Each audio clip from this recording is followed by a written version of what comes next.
Algumas pessoas aqui já têm conhecimento do que está em curso e do que vai acontecer daqui para frente, principalmente nessa perspectiva do encontro da ONU que vai ter agora em Copenhague sobre mudanças climáticas. Então existem vários desafios, várias perspectivas, existe uma euforia em relação à vinda dos Estados Unidos para participar com presença de governo, de Estado, nas negociações, e que há uma perspectiva positiva. A gente sabe que não vai ser da noite para o dia. Sucessivas encontros da ONU sobre mudanças climáticas já ocorreram e que frustraram muito, principalmente o movimento social e ambiental,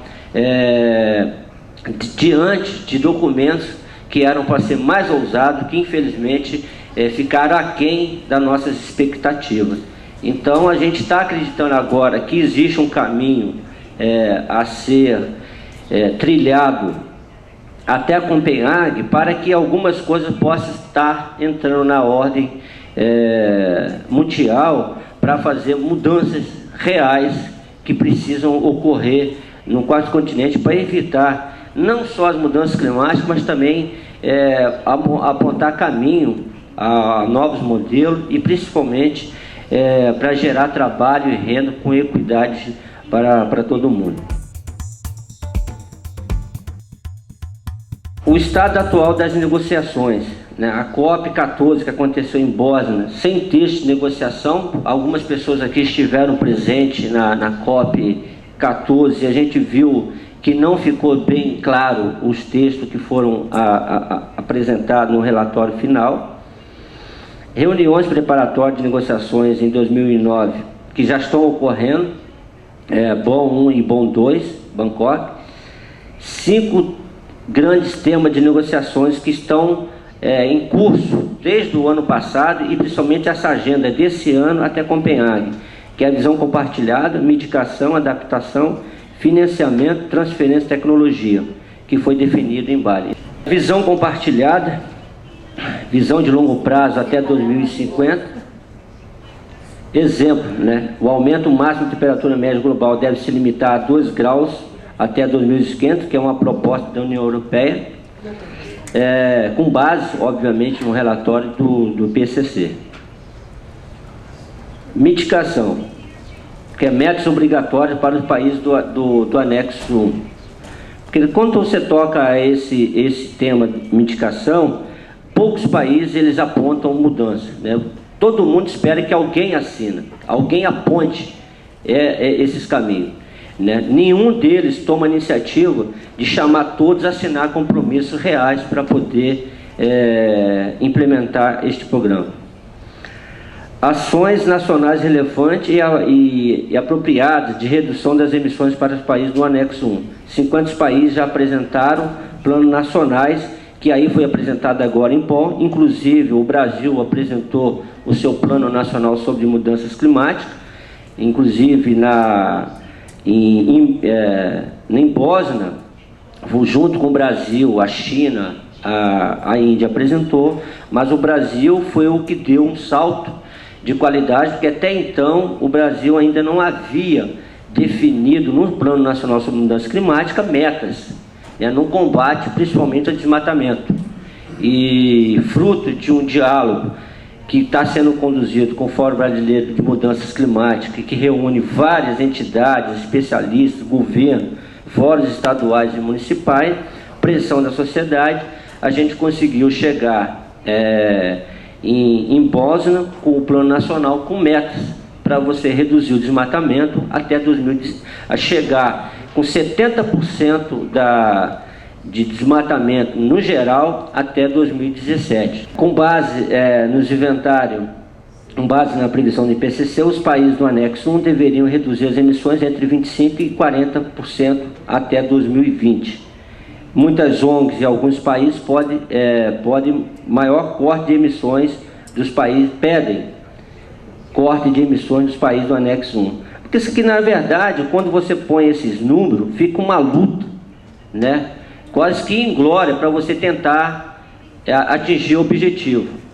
A gente pode salientar aqui que tem que haver um acordo aqui comum para que os países possam respeitar sua especificidade e tentar chegar nesses percentuais. Eu não digo cravado como são estabelecidos nos documentos, mas forçar com diálogo, com conversa, que é melhor conquistar esses objetivos do que a gente ficar aí tentando remediar com políticas paliativas que a gente não vai conseguir evitar que ocorram caso essas políticas não sejam alteradas pelos países do anexo 1.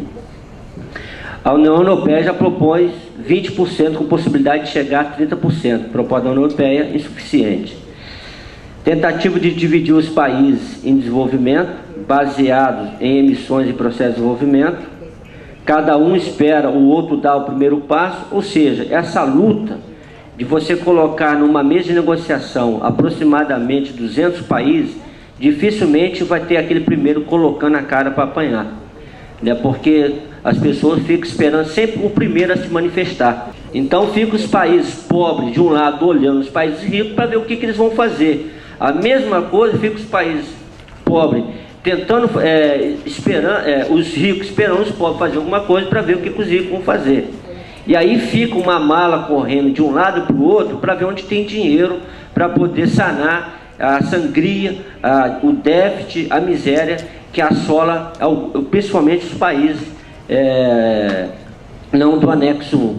Então isso é ruim, isso estraga, isso frustra muitas vezes as negociações que envolvem a ONU, porque as diferenças, principalmente econômicas, nas negociações são muito grandes, né? Chega os países, pelo menos da América Latina e Caribe, para negociar com os europeus, com o Banco Mundial, com o FMI, não é igual, não é salutar e não é fácil você entrar nesse muro das lamentações que envolve essas negociações.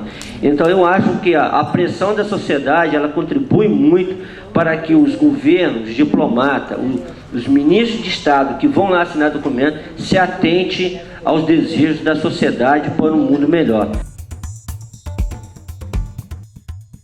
Copenhague apenas vai mostrar o segundo mapa do caminho que aconteceu em Bali. Isso para não frustrar todo mundo ao mesmo tempo. A gente pode, com a entrada dos Estados Unidos, a gente está acreditando que o Obama vai se mostrar o profeta, né? O Moisés, que vai indicar a todos os países a travessia do Mar Vermelho para chegar no deserto e colher bons frutos. E a gente sabe que ele ainda não tem poder o suficiente para fazer essa façanha. Queiramos nós que isso aconteça, né? Seria muito bom. A gente sabe, nos primeiros 100 dias de governo dele, ele fez coisas que não estava previsto no seu programa de governo e está sendo olhado com bons olhos pela população mundial.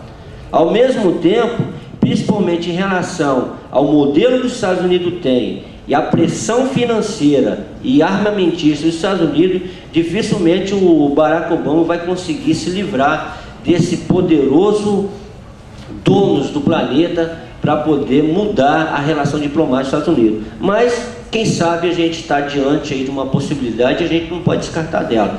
Então, essas previsões aqui é que a gente, para não perder o otimismo, para não perder a esperança, mas, chegar lá e ficar chorando, saber que a gente vai chegar lá, vai encontrar essas dificuldades. A CSA ela dá uma contribuição significativa, porque o envolvimento do setor ambiental na discussão do setor sindical pode produzir um efeito sinérgico muito positivo em outras negociações e outros encontros que possam ocorrer, porque é desse momento que nós estamos precisando, porque não há desconexão entre as atividades apresentadas, tanto sindical, ambiental, social. Muito pelo contrário, as interações elas podem surgir e apresentar soluções bastante positivas para o nosso planeta.